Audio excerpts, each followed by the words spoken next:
ಜಿಲ್ಲೆಯ ಮಾಧ್ಯಮದ ಮಿತ್ರರಿಗೆ ಕೃತಜ್ಞತೆಗಳನ್ನು ಸಲ್ಲಿಸ್ತೀನಿ. ಕಳೆದ 4 ದಿನಗಳಿಂದ ತಾವುಗಳು ಪ್ರತಿನಿತ್ಯದ ನಮ್ಮ ತಾಯಿಯ ಒಂದು ಅಂತ್ಯಕ್ರಿಯೆ ಆದ ನಂತರವೂ ಸಹ ಕಳೆದ 2 ದಿನಗಳಿಂದ ಇಲ್ಲಿ ನಡೀತಾ ಇರತಕ್ಕಂಥ ಒಂದು ಧಾರ್ಮಿಕ ಕಾರ್ಯಕ್ರಮ ಅಂತೀನಿ ನಾನು. ಏಕೆಂದರೆ ನಮ್ಮ ತಾಯಿಯ ಬದುಕು ಜೀವನವೆಲ್ಲ ದೇವರನ್ನು ನಂಬಿ ಬದುಕಿರತಕ್ಕಂಥ ಬದುಕು ಇದು. ಬಹುಶಃ ತಮ್ಮಗಳಿಗೂ ಇವತ್ತಿನ 2 ದಿನಗಳಿಂದ ನಡೀತಾ ಇರತಕ್ಕಂಥ ಈ ಕಾರ್ಯಕ್ರಮ ನೋಡಿದಾಗ ಒಂದು ರೀತಿಯ ಉತ್ತಮವಾದಂಥ ರೀತಿಯಲ್ಲಿ ಒಂದು ಭಾವನೆಗಳನ್ನು ನೀವು ಕಂಡಿದ್ದೀರಿ ಅನ್ನೋದು ನನ್ನ ಅಭಿಪ್ರಾಯ. ನಮ್ಮ ತಂದೆಯವರು ಸಹ ಅವರ ಬದುಕಿನಲ್ಲಿ ಇಲ್ಲಿ ಇರ್ತಕ್ಕಂಥ ರಂಗನಾಥ ಸ್ವಾಮಿ ಮತ್ತು ಶಿವನ ಒಂದು ದೇವಸ್ಥಾನ, ಅದು ಮೊದಲು ಒಂದು ಸಣ್ಣ ಗುಡಿ. ಅವರು ಹುಟ್ಟಿದಂಥ ದಿನಗಳಲ್ಲಿ ನಾವು ಬೆಳೆದಂಥ ದಿನದಲ್ಲೂ ಒಂದು ಸಣ್ಣ ಗುಡಿ ಇತ್ತು. ಈಗ ರೇವಣ್ಣ ಅವರು ಅಲ್ಲಿ ಒಂದು ದೊಡ್ಡ ಉತ್ತಮವಾದಂಥ ಶಿವನ ದೇವಸ್ಥಾನವನ್ನು ಮಾಡಿದ್ದಾರೆ. ದೇವೇಶ್ವರ ದೇವಸ್ಥಾನವನ್ನು ನಮ್ಮ ಶೃಂಗೇರಿ ಮಠದ ಗುರುಗಳೇ ಬಂದು ಅದನ್ನು ಪ್ರತಿಷ್ಠಾಪನೆ ಮಾಡಿರ್ತಕ್ಕಂಥದ್ದು. ಅದು ಸಹ ತಾವುಗಳೇ ನಾಡಿನ ಜನತೆಯ ಮುಂದೆ ಪ್ರದರ್ಶನ ಮಾಡಿದ್ದನ್ನು ಅದೆಲ್ಲವನ್ನು ಮಾಹಿತಿ ಇಟ್ಟಿದ್ದೀರಿ. ಅವರೂ ಸಹ ದೈವಭಕ್ತರೇ ಇದ್ದಾರೆ. ಅದರಿಂದ ಎಲ್ಲ ವಿಧಿವಿಧಾನಗಳು ಒಂದು ನಮ್ಮ ಧಾರ್ಮಿಕವಾಗಿ ಏನು ನಡೀಬೇಕು ಅದೆಲ್ಲವನ್ನು ಇವತ್ತು ಅತ್ಯಂತ ಶ್ರದ್ಧೆಯಿಂದ ಇವತ್ತೇನು ಈ ಕಾರ್ಯಕ್ರಮಗಳನ್ನ ನಡೆಸ್ತಾ ಇದ್ದಾರೆ ನಮ್ಮ ತಂದೆಯವರ ಒಂದು ಮಾರ್ಗದರ್ಶನದಲ್ಲಿ. ಒಂದು ಹೇಳ್ತಕ್ಕಂಥದ್ದು, ಈಗಾಗಲೇ ಅವರು ಸಹ ಹಲವಾರು ಬಾರಿ ಹೇಳಿದ್ದಾರೆ, ಅವರಿಬ್ಬರಲ್ಲಿ ಹಲವಾರು ರೀತಿಯ ಏಳು ಬೀಳುಗಳು, ನೋವುಗಳನ್ನು, ಸಂತೋಷ ಅಂತೂ ಅವರೇನು ಪಟ್ಟಿಲ್ಲ. ಇಬ್ಬರೂ ಸಹ ಭಾಳ ಸಂತೋಷವಾದಂಥ ದಿನಗಳು ಕಡಿಮೆ. ಎಲ್ಲರ ಬಗ್ಗೆ ಚಿಂತೆಯನ್ನೇ ಮಾಡ್ಕೊಂಬಂದಂಥವ್ರು. ಹಿಂದೆ ಆದರೂ ಸಹ ಅವರಿಬ್ಬರಲ್ಲಿ ಅನ್ಯೋನ್ಯತೆ ಅನ್ನೋದು ಒಂದು ಭಾಗ. ಅವರು ಮದುವೆ ಆದ ನಂತರವೂ ನಮ್ಮ ತಾಯಿಗೆ ಕೆಲವು ಆರೋಗ್ಯದ ಸಮಸ್ಯೆಗಳಿತ್ತು. ಅಂಥ ಸಂದರ್ಭದಲ್ಲೂ ನಮ್ಮ ತಂದೆಯವರು ಅವರನ್ನು ಮಗುಗಿಂತ ಹೆಚ್ಚಾಗಿ ನೋಡ್ಕೊಂಡಿದ್ರು. ಅದಕ್ಕಿಂತ ಹೆಚ್ಚಾಗಿ ಇದೇ ಶಿವನ ದೇವಸ್ಥಾನಕ್ಕೆ ಶಿವರಾತ್ರಿಗೆ ಬಂದಾಗ ಯಾವೊಂದು ಆಸಿಡ್ನ ಪ್ರಕರಣ ನಡೀತು. ಅದರಿಂದ ಅವರು ಬದುಕಿರ್ತಕ್ಕಂಥದ್ದು ಅದು ಒಂದು ಪವಾಡ. ಅದು ಡಾಕ್ಟ್ರುಗಳು ಯಾರೂ ಉಳಿತಾರೆ ಅಂತಕ್ಕಂಥದ್ದಕ್ಕೆ ಆಸೆ ಇಟ್ಕೊಂಡಿರಲಿಲ್ಲ. 2 ತಿಂಗಳು ಪ್ರಜ್ಞೆ ಇರಲಿಲ್ಲ. ಆ ಸಾವನ್ನು ಬದುಕಿನ ನಡುವೆ ಹೋರಾಟ ಮಾಡಿ ನಮ್ಮ ತಾಯಿ ಏನೋ ಮತ್ತೆ ಮರುಜೀವ ಪಡೆದರು. ಅದಕ್ಕೆ ಕಾರಣ ನಮ್ಮ ರಾಜರಾಜೇಶ್ವರಿ ದೇವಸ್ಥಾನ ಏನಿದೆ, ರಾಜರಾಜೇಶ್ವರಿ ನಗರದಲ್ಲಿ ಬೆಂಗಳೂರಿನಲ್ಲಿ, ಆ ರಾಜರಾಜೇಶ್ವರಿ ದೇವಸ್ಥಾನಕ್ಕೆ ನಮ್ಮ ತಾಯಿ ಆ ದೇವಸ್ಥಾನ ಕಟ್ಟಿದ ನಂತರ ಅಲ್ಲಿ ಹಿಂದೆ ತಿರುಚಿ ಸ್ವಾಮಿಗಳು ಅಂತ ಏನಿದ್ರು, ಅವರು ಮಹಾನ್ ದೈವ ಭಕ್ತರು. ಅವರ ಕನಸಿನಲ್ಲಿ ಬಂದು ಆ ದೇವಸ್ಥಾನ ಪ್ರತಿಷ್ಠಾಪನೆ ಆಗಬೇಕು ಅಂತಕ್ಕಂಥದ್ದನ್ನು ದೇವಿ ಹೇಳಿದಂಥ ಹಿನ್ನೆಲೆಯಲ್ಲಿ ಅವರು ಬೇರೆ ರಾಜ್ಯದಿಂದ ಬಂದು ಇಲ್ಲಿ ದೇವಸ್ಥಾನ ಕಟ್ಟಿದ್ರು. ಅವರು ಇವತ್ತು ನಮ್ಮ ಮುಂದೆ ಇಲ್ಲ. ಆದರೆ ಅವರ ಅನುಗ್ರಹವೂ ಸಹ ಗುರುಗಳ ಅನುಗ್ರಹ ಬೇಕು ಅಂತಾರಲ್ಲ, ನಮ್ಮ ತಾಯಿಗೆ ಆದಂಥ ಒಂದು ಆ್ಯಸಿಡ್ನ ದಾಳಿ ಏನಿದೆ ಅದರಲ್ಲಿ ಬದುಕ್ತಕ್ಕಂಥ ವಿಷಯದಲ್ಲಿ ಅವರೊಂದು ಮಾತು ಹೇಳಿದರು. ಇವತ್ತು ಚೆನ್ನಮ್ಮನವರು ನಿಮ್ಮ ಹೆಂಡತಿ ಇರ್ಬೋದು, ಆದರೆ ಅವರು ಈ ರಾಜರಾಜೇಶ್ವರಿ ಮಗಳಿದ್ದಾಳೆ, ಯಾವುದೇ ಕಾರಣಕ್ಕೂ ಅವರಿಗೆ ಜೀವಕ್ಕೆ ಅಪಾಯ ಆಗೋದಿಲ್ಲ, ಧೈರ್ಯವಾಗಿರಿ ಅಂತಕ್ಕಂಥ ಅವರು ಸ್ಥೈರ್ಯ ತುಂಬಿದಂಥವ್ರು ಆ ತಿರುಚಿ ಸ್ವಾಮೀಜಿಗಳು. ಅವ್ರು ಹೇಳಿದಂಥ ರೀತಿಯಲ್ಲೇ ಆ ತಾಯಿ ಆಶೀರ್ವಾದದಲ್ಲಿ ಉಳಿದ್ರು. ಬಹುಶಃ 1999 2000ನೇ ಇಸ್ವಿನಲ್ಲಿ ಆದಂಥ ಘಟನೆ ಅದು. ಇಲ್ಲಿಗೆ ಈಗ 26 ವರ್ಷ. ಅವರ ದೈಹಿಕವಾಗಿ ಆದಂಥ ಆ ದಾಳಿಯ ಹಿನ್ನೆಲೆಯಲ್ಲಿ ಎಷ್ಟೇ ಹಿಂಸೆಗಳು ಪಟ್ಟಿದ್ದಾರೆ ಅನ್ನೋದು ನೋಡ್ಬೋದು, ನಾವು ನೋಡಿದ್ದೇವೆ. ಯಾಕೆಂದರೆ ಅವರಿಗೆ ಬೆನ್ನಿನ ಒಂದು ಸಂಪೂರ್ಣವಾಗಿ ಸುಟ್ಟೋದಂಥ ಹಿನ್ನೆಲೆಯಲ್ಲಿ ಪ್ರತಿದಿನ ಆ ಉರಿಯನ್ನು ಸಹಿಸ್ಕೊಂಡ್ಬಂದಿದ್ದಾರೆ. ಆದರೆ ನಮ್ಮ ತಂದೆಯವರು ಅವರನ್ನು ಆ ಒಂದು ದಾಳಿಯ ನಂತರ ಇನ್ನೂ ಹೆಚ್ಚಿನ ರೀತಿಯಲ್ಲಿ ಅವರಿಗೆ ಎಷ್ಟೇ ರಾಜಕಾರಣದ ಶ್ರಮದಲ್ಲಿ ಬಿಡುವಿಲ್ಲದೆ ಇದ್ದರೂ ಅವರನ್ನು ಯಾವ ರೀತಿ ದಿನಗಳಲ್ಲಿ ಅವರನ್ನು ಪ್ರೀತಿಸಿದ್ದಾರೆ, ಅವರಿಗೆ ನೋವನ್ನು ದೂರ ಸರಿಸ್ತಕ್ಕಂಥ ನಿಟ್ಟಿನಲ್ಲಿ ಅವರಲ್ಲಿ ಮಾನಸಿಕ ಸ್ಥೈರ್ಯ ತುಂಬಿದ್ದಾರೆ. ಅವೆಲ್ಲ ಒಂದು ದೊಡ್ಡ ಇತಿಹಾಸ ಕಥೆ ಇದೆ ನಮ್ಮ ಕುಟುಂಬದಲ್ಲಿ. ಇದೆಲ್ಲ ಒಂದು ಭಾಗ. ಈಗ ನೀವು ನೋಡ್ತಾ ಇದ್ದೀರಿ ಯಾವ ರೀತಿಯಲ್ಲಿ ಅವರು ಕಳೆದ 1.5 ವರ್ಷದಿಂದ ಯಾವೊಂದು ಆರೋಗ್ಯದ ಸಮಸ್ಯೆಗಳು ಪ್ರಾರಂಭ ಆಯಿತು. ಇದು ಕಾರಣ ಬಹುಶಃ ಈ ರಾಜ್ಯದಲ್ಲಿ ರಾಜಕೀಯದ ದ್ವೇಷದಲ್ಲಿ ನಡೆದಿರ್ತಕ್ಕಂಥ ಕೆಲವು ಘಟನೆಗಳು, ಕೆಲವು ತಪ್ಪುಗಳಾಗಿರ್ಬೋದು. ನಾನು ಸಂಪೂರ್ಣವಾಗಿ ನಾವು ಪರಿಶುದ್ಧವಾಗಿ ಬದುಕಿದ್ದೇವೆ ಅಂತಕ್ಕಂಥದ್ದು ಹೇಳಲ್ಲ, ಒಂದು ತಪ್ಪುಗಳಾಗಿರ್ಬೋದು.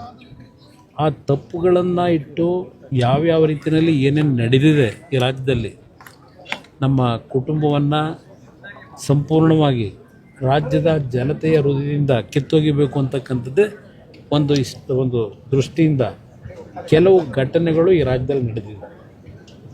ಅದನ್ನು ಈ ಸಂದರ್ಭದಲ್ಲಿ ನಾನು ಹೇಳಲಿಕ್ಕೆ ಹೋಗೋದಿಲ್ಲ. ಇದು ನಾವೆಲ್ಲರೂ ಅತ್ಯಂತ ಒಂದು ಆತ್ಮಕ್ಕೆ ಶಾಂತಿಯನ್ನು ನಮ್ಮ ತಾಯಿ ಕೊಡಬೇಕು ಅನ್ನೋದಕ್ಕೆ ಇವತ್ತು ಸಹ ಹಾಲು ತುಪ್ಪ ಇವತ್ತು ಅರ್ಪಿಸ್ತಕ್ಕಂಥ ಸಂದರ್ಭದಲ್ಲೂ ನಮ್ಮ ಅಭಿಮಾನಿಗಳು, ಕಾರ್ಯಕರ್ತರು, ಅವರನ್ನು ಪ್ರೀತಿಸ್ತಾ ಇದ್ದಂಥ, ಅವರು ಪ್ರೀತಿಸಿದ್ದಂಥ ಜನತೆ ಬಂದು ಇವತ್ತೇನು 3ನೇ ದಿನದ ಕಾರ್ಯಕ್ರಮದಲ್ಲೂ ಭಾಗವಹಿಸಿದ್ದಾರೆ. ಬಹುಶಃ ಅವರು ಇನ್ನೂ ಬದುಕಿರ್ತಿದ್ದರು ನನ್ನ ಅಭಿಪ್ರಾಯ. ಒಂದು ಬಾರಿ ಆಸಿಡ್ನ ಪ್ರಕರಣ ನಂತರ ನಮ್ಮ ಕುಟುಂಬದಲ್ಲಿ ಅವರಿಬ್ಬರು ಏನು ವಯಸ್ಸಾಗಿರ್ತಕ್ಕಂಥವರಿದ್ದರು, ಅವರ ಮಾನಸಿಕವಾಗಿ ಯಾತನೆಗೆ ಒಳಗಾಗ್ತಕ್ಕಂಥ ರೀತಿಯಲ್ಲಿ ಏನೇನು ನಡೀತು ಅಂತಕ್ಕಂಥದ್ದು ಮುಂದಿನ ದಿನಗಳಲ್ಲಿ ಯಾರಾದರೂ ಇತಿಹಾಸ ಬರೆಯೋರು ಹೇಳ್ತಾರೆ. ಅದು ಒಂದು ಭಾಗ. ಅದಕ್ಕೆ ನಾನು ಹೇಳ್ತಾ ಇದ್ದೇನೆ, ನನ್ನ ತಾಯಿ ಇವತ್ತು ನಮ್ಮನ್ನು ಅಗಲಿಕೆ ಕಳೆದ 1.5 ವರ್ಷದ ಹಿಂದೆ ಅವರು ಬೆಡ್ ರಿಡನ್ ಆಗಿದ್ದು. ಅಲ್ಲಿಂದ ಇಲ್ಲಿವರೆಗೂ ಅವರು ಪಟ್ಟಿರ್ತಕ್ಕಂಥ ಹಿಂಸೆ ಮತ್ತು ಹಂತವಾಗಿ ಅವರಿಗೆ ನೆನಪಿನ ಶಕ್ತಿಯೂ ಕಡಿಮೆ ಆಗ್ತಕ್ಕಂಥದ್ದು, ಯಾರನ್ನು ಗುರುತಿಸ್ತಾ ಇರತಕ್ಕಂಥ ಪರಿಸ್ಥಿತಿಗಳು ನಿರ್ಮಾಣ ಆಗಿದ್ದು. ಅಂಥ ಸಂದರ್ಭದಲ್ಲೂ ಯಾರಾದರೂ ನೋಡ್ಲಿಕ್ಕೆ ಬಂದರೆ ಊಟ ಮಾಡಿದ್ದೀರಾ, ಊಟ ಮಾಡಿ, ಅದು 2 ಪದ ಬಿಟ್ಟರೆ ಇನ್ನೇನೋ ಬಾಯಿನಲ್ಲಿ ಬರ್ತಿರಲಿಲ್ಲ. ನನ್ನನ್ನು ಸ್ವಲ್ಪ ಮತ್ತೆ ನಮ್ಮ ಇಬ್ಬರು ತಂಗಿರಿದ್ದಾರೆ, ಅವರನ್ನು ಸ್ವಲ್ಪ ನೆನಪಿನಲ್ಲಿ ಇಟ್ಕೊಂಡಿದ್ರು. ನಾನು ಏನಾದರೂ ಒಂದು ವಾರದಲ್ಲಿ 2 ದಿನವೋ 3 ದಿನವೋ ಯಾವಾಗಾದ್ರೂ ಫ್ರೀ ಇದ್ದಾಗ ಹೋದಾಗ, ಒಳ್ಳೆ ಕೆಲಸ ಮಾಡಪ್ಪ, ಯಾವಾಗ ಬಂದೆ, ಡೆಲ್ಲಿಗೆ ಹೋಗಿದ್ದ, ಇದು ಮಾತ್ರ ಅವರಲ್ಲೇ ನೆನಪಿನಲ್ಲಿತ್ತು. ಆ ರೀತಿಯಲ್ಲಿ ಒಳ್ಳೆ ಕೆಲಸ ಮಾಡಪ್ಪ ಅಂತಕ್ಕಂಥದ್ದು ಹೇಳೋರು ಅಷ್ಟೇ. ಆದರೆ ಒಂದು 2-3 ಬಾರಿ ಒಂದು ಕುಟುಂಬದಲ್ಲಿ ನಡೆದಿರ್ತಕ್ಕಂಥ ಪ್ರಕರಣದಲ್ಲಿ ಯಾವಾಗ ಕರ್ಕೊಂಬರ್ತೀಯಪ್ಪ ಅಂತಕ್ಕಂಥ ಒಂದು ಮಾತಾಡ್ತೀವಿ. ಅದು ಇವತ್ತು ನನಗೆ ನೋವಿದೆ.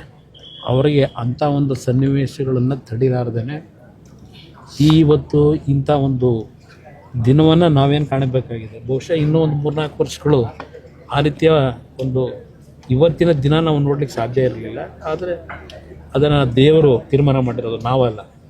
ಆ ದೇವರ ತೀರ್ಮಾನಕ್ಕೆ ನಾವೆಲ್ಲರೂ ತಲೆಬಾಗಲೇಬೇಕು, ಅದನ್ನು ಹೇಳ್ತೇನೆ. ಅದರ ಜೊತೆಗೆ ಇವತ್ತು ಈ ಸ್ಥಳ ಏನಿದೆ, ಕುಟುಂಬದಲ್ಲಿ ಅಂತಿಮವಾಗಿ ನಮ್ಮ ಕುಟುಂಬದ ಎಲ್ಲ ಅಣ್ಣ ತಮ್ಮಂದರು, ತಂಗಿರು ಎಲ್ಲರೂ ಸೇರಿ ನಮ್ಮ ತಂದೆಯವ್ರ ಜೊತೆ ಚರ್ಚೆ ಮಾಡಿ ಅಂತಿಮವಾಗಿ ಈ ಸ್ಥಳವನ್ನು ಇಲ್ಲಿ ಒಂದು ಧಾರ್ಮಿಕ ಕ್ಷೇತ್ರವಾಗಿ ನಿರ್ಮಾಣ ಮಾಡ್ತಕ್ಕಂಥದ್ದಷ್ಟೇ ಅಲ್ಲ, ಸಾಮಾಜಿಕವಾಗಿ ಯಾವ ರೀತಿಯಲ್ಲಿ ಸಂಕಷ್ಟದಲ್ಲಿರ್ತಕ್ಕಂಥವ್ರು, ಇವತ್ತು ಸಮಸ್ಯೆಗಳೆಲ್ಲ ಇರ್ತಕ್ಕಂಥವ್ರು ಈ ಸ್ಥಳದಲ್ಲಿ ಬಂದು ನೆಮ್ಮದಿಯ ಜೀವನ ಮತ್ತು ಇಲ್ಲಿಂದ ಉತ್ತಮವಂತ ರೀತಿಯಲ್ಲಿ ಹೊರಗೆ ಹೋಗ್ತಕ್ಕಂಥ ರೀತಿಯಲ್ಲಿ ಅವ್ರ ಬದುಕನ್ನು ಕಟ್ಕೊಳ್ಳಿಕ್ಕೆ ಯಾವ್ಯಾವ ರೀತಿಯ ಒಂದು ಕೆಲಸಗಳು ಇಲ್ಲಾಗಬೇಕು. ನಾಡಿನಲ್ಲಿರ್ತಕ್ಕಂಥ ಸಂಕಷ್ಟದಲ್ಲಿರ್ತಕ್ಕಂಥ ಜನತೆಗೆ ಒಂದು ಭಾಗ ನಮ್ಮ ಹಳೆಯ ಸಂಸ್ಕೃತಿ ಯಾವ ರೀತಿ ಉಳಿಸ್ಬೇಕು ಮತ್ತು ಅವರಿಬ್ಬರ ನಮ್ಮ ತಂದೆಯವರು ಇನ್ನೂ ಬಹುಶಃ ನಮ್ಮ ಜೊತೆಯಲ್ಲಿ 7-8 ವರ್ಷ ಇರ್ತಾರೆ ಅಂತಕ್ಕಂಥ ವಿಶ್ವಾಸ ಇಟ್ಕೊಂಡಿದ್ದೇವೆ. ಆದರೆ ಒಂದು ನಮಗೆ ಭಯ ಇರತಕ್ಕಂಥದ್ದು, ನಮ್ಮ ತಾಯಿ ಮತ್ತು ಅವರಲ್ಲಿರ್ತಕ್ಕಂಥ ಒಂದು ಒಬ್ರಿಗೊಬ್ಬರಲ್ಲಿ ಆ ಒಂದು ಆತ್ಮೀಯ ಭಾವನೆಗಳೇನು ಇಟ್ಕೊಂಡಿದ್ರು, ಅದರ ಕೊರಗಿನಲ್ಲಿ ಸ್ವಲ್ಪ ಅವರಿಗೆ ಏನಾದರೂ ಸಣ್ಣ ಪುಟ್ಟ ಸಮಸ್ಯೆಗಳಾಗ್ಬೋದು ಅಂತಕ್ಕಂಥ ಭಯವೂ ಇದೆ ನಮಗೆ. ಅದರಿಂದ ಅವರ ಜೊತೆಯಲ್ಲಿ ಹೆಚ್ಚಿನ ರೀತಿಯಲ್ಲಿ ಯಾರಾದರೂ ಒಬ್ಬರು ಒಂದಲ್ಲ ಒಂದು ರೀತಿಯಲ್ಲಿ ಅವರಿಗೆ ಮಾನಸಿಕವಾಗಿ ಸ್ಥೈರ್ಯ ತುಂಬತಕ್ಕಂಥದ್ದಕ್ಕೆ ಕುಟುಂಬದಲ್ಲಿ ಇರಬೇಕು ಅನ್ನೋದು ಸಹ ನಮ್ಮಲ್ಲೇ ಒಂದು ತೀರ್ಮಾನಗಳು ಮಾಡ್ತೇವೆ. ಅದರ ಜೊತೆಗೆ ಇಲ್ಲಿ ಬಹುಶಃ ಒಂದು ವಿಶ್ವಕ್ಕೆ ಮಾದರಿ ಆಗ್ತಕ್ಕಂಥ ರೀತಿಯಲ್ಲಿ ಅವರಿಬ್ಬರ ಹೆಸರಿನಲ್ಲಿ, ಇದು ನಮಗೆ ಸ್ವಂತಕ್ಕಲ್ಲ, ಇದರಲ್ಲಿ ಯಾವುದೇ ರೀತಿಯಲ್ಲಿ ನಮ್ಮ ಕುಟುಂಬದ ಸದಸ್ಯರುಗಳ ಒಂದು ಯಾವುದೇ ರೀತಿಯಲ್ಲಿ ಇದರಲ್ಲಿ ನಾವು ಮೂಗು ತೋರಿಸ್ತಕ್ಕಂಥ ಪ್ರಶ್ನೆ ಇಲ್ಲ. ಒಂದು ಸಾರ್ವಜನಿಕವಾಗಿ ಸಾರ್ವಜನಿಕರಿಗೆ ಒಂದು ಉತ್ತಮವಾದ ರೀತಿಯ ಪ್ರಾಮಾಣಿಕವಾಗಿ ಜನಸೇವೆ ಮಾಡ್ತಕ್ಕಂಥವ್ರನ್ನ ಗುರುತಿಸಿ ಈ ಸ್ಥಳದಲ್ಲಿ ಏನೊಂದು ನೋಡ್ಕೊಳ್ತಕ್ಕಂಥ ವಿಷಯದಲ್ಲಿ ಒಂದು ಪ್ರಾಮಾಣಿಕವಾಗಿರ್ತಕ್ಕಂಥವ್ರನ್ನ ಸೆಲೆಕ್ಟ್ ಮಾಡಬೇಕು ಅಂತ ಇದ್ದೇನೆ. ಅದನ್ನು ನಮ್ಮ ತಂದೆಯವ್ರ ಜೊತೆನೂ ಮಾತಾಡಿದ್ದೇನೆ, ನಮ್ಮ ಕುಟುಂಬದ ಸದಸ್ಯರ ಜೊತೆನೂ ಮಾತಾಡಿದ್ದೇನೆ. ಯಾವುದೇ ರೀತಿಯ ರಾಜಕೀಯದ ಸೋಂಕು ಈ ಸ್ಥಳದಲ್ಲಿರಬಾರ್ದು. ಯಾವುದೇ ಕಾರಣಕ್ಕೂ ರಾಜಕೀಯಕ್ಕೆ ಮಹತ್ವ ಕೊಡ್ತಕ್ಕಂಥ ಪ್ರಶ್ನೆ ಇಲ್ಲ. ಈ ಸ್ಥಳದಲ್ಲಿ ನಾವೇನು ಈ ಭಾಗದ ನಮ್ಮ ರೈತರು, ಬಹುಶಃ ನಾನು ಈ ಒಂದು ಕೆಲವು ರೈತರನ್ನ ಕರೆಸಿ ಮಾತಾಡಿದಾಗ ಅವರು ಅತ್ಯಂತ ಸಂತೋಷದಿಂದ, ನೆನ್ನೆನೂ ಸಹ ಕರೆಸಿದ್ದು, ಅವರೆಲ್ಲರ ಜೊತೆನೂ ಮಾತಾಡಿದ್ದೀನಿ. ಅವ್ರಿಗೆ ಏನು ಸಂತೃಪ್ತಿಯಾಗಿ ಈ ಭೂಮಿಯನ್ನು ಸಂತೋಷ ಬಿಟ್ಕೊಳ್ತಕ್ಕಂಥದ್ದಕ್ಕೆ ಅವ್ರು ಏನು ನಮ್ಮಿಂದ ನಿರೀಕ್ಷೆ ಮಾಡಿದ್ರು ಅದು ಎಲ್ಲ ರೀತಿಯಲ್ಲೂ ಆ ನಿರೀಕ್ಷೆಯನ್ನು ಮಾಡಿಕೊಟ್ಟಿದ್ದೇವೆ.